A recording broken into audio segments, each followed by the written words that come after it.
What's up guys, Paul Salmon here.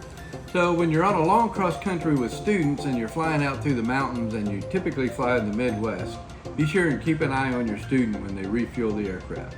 And I'll tell you more about that coming up.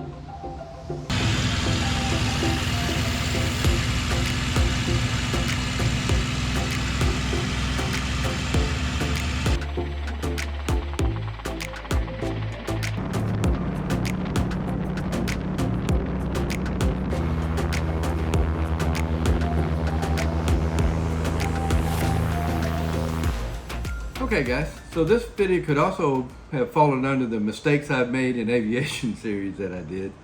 This is kind of a combination of the two. In fact, I'll take 75% credit for this one, and I'll give the student about 25% credit for not knowing any better. But when you're out in the mountains, again, I've mentioned several times that when we fly around here in the Midwest, we get spoiled. We fly around in good old thick air, and the aircraft, well, you can go all the way to max gross weight and full of fuel and max gross weight, and the aircraft will take off. You can even do an outer ground effect hover, and the aircraft will do it. All right, that's not true when you get up into the mountains. So I was in a cross country from Missouri out to California, and I had two students with me. We were in an R-44, and we stopped in just to the east of Albuquerque at Sandia Air Park to get fuel. So we landed at Sandia to refuel, and as luck would have it, the fuel pumps are all the way at the west end of and it's an east-west runway. They're all the way at the west end of Sandia Air Park. So we refueled there. I let the student put the fuel in, and the lady that was working the office there had a little chihuahua, so I got out and I'm playing with the chihuahua, totally distracted, not paying any attention to what the student's doing, refueling the aircraft, because he'd refueled the aircraft dozens and dozens of times before. So I really wasn't paying attention to him. Well, lo and behold, he used the type of refueling that we would do if we were here in good old thick air, where you could just top the aircraft off. There was only 3 of us in the aircraft. We had almost no luggage. Matter of probably between the 3 of us, we only had about 35 pounds of stuff on board the aircraft with us. And so he basically topped off both tanks on the aircraft.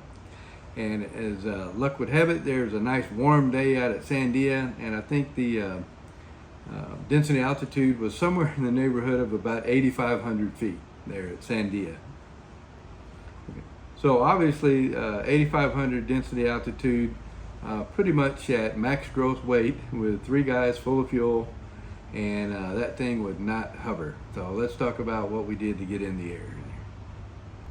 Okay, so before we get started in me explaining what we actually did to get the aircraft back into the air, I'm not advocating that you ever do this, all right? We did basically a run-on takeoff to get into the air, and a run-on takeoff is a concern because if you do a run-on takeoff and then you have to put the thing back on the ground, you gotta have a place to do a run-on landing.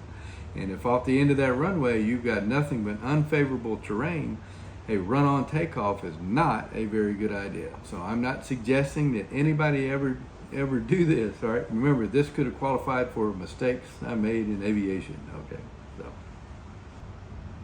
okay? So the aircraft would not, you try to pull it up to about a 2-foot hover, it wouldn't do it. It would actually droop the rotors a bit and you'd be back on the ground. So we ended up having to basically sort of leapfrog the aircraft down. Remember I told you we were on the west end of the runway. Well, the prevailing winds at Sandia Air Park are almost always out of the west. So you got no running room. So we needed to back the aircraft up to get several hundred feet of running room to do a run-on takeoff. And that's what we did. So that took about, by the time we get it started and figured out what we were doing, leapfrog the thing down the runway a couple hundred feet to turn around. Luckily, there was about a 12-knot wind. And so then we did run-on takeoff to get. So I had the student pick the aircraft up, would hover just a bit, and come up to about a 3 or 4 foot hover and figure out at what manifold pressure setting it would actually droop the rotors a bit and come back to the runway. Right. So at that point we figured, and I don't remember the exact amount, but basically I subtracted 2 inches of manifold pressure and said that's what you get to get it into the air. And so we ended up doing a run-on takeoff, got the aircraft into the air. Once we're in the air, we kept it at 55 for a bit, which is, by the way, the speed that takes the least amount of power to maintain altitude. And as you're going, taking off, and you're flying, you're burning about a pound and a quarter to a pound and a half of fuel off per minute after you get in the air. So you're getting lighter the longer you stay in the air. Okay, now, would I have done the same thing now? Nope, sure wouldn't have. Well, the proper thing, what we should have done was drain some fuel out of the aircraft. Could have drained a good, even 5 or 6 gallons out, or 7 gallons, 8, 9, 10, whatever. And got on the good side of the weight and balance equation, where the thing would actually hover, and would have been a whole heck of a lot safer thing to do. Sorry.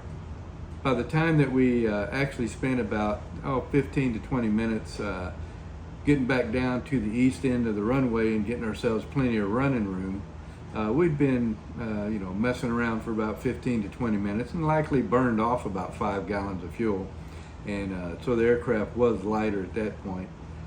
But again, the way to do it is not to do what we did, and to drain some fuel off.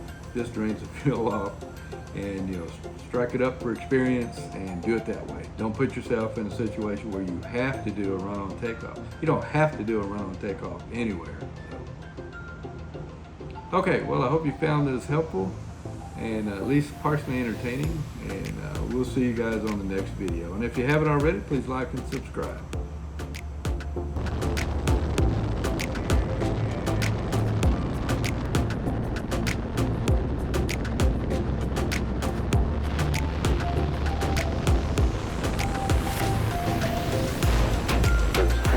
And remain clear, Cloud Pearl. We can do that right here. Got a nice, very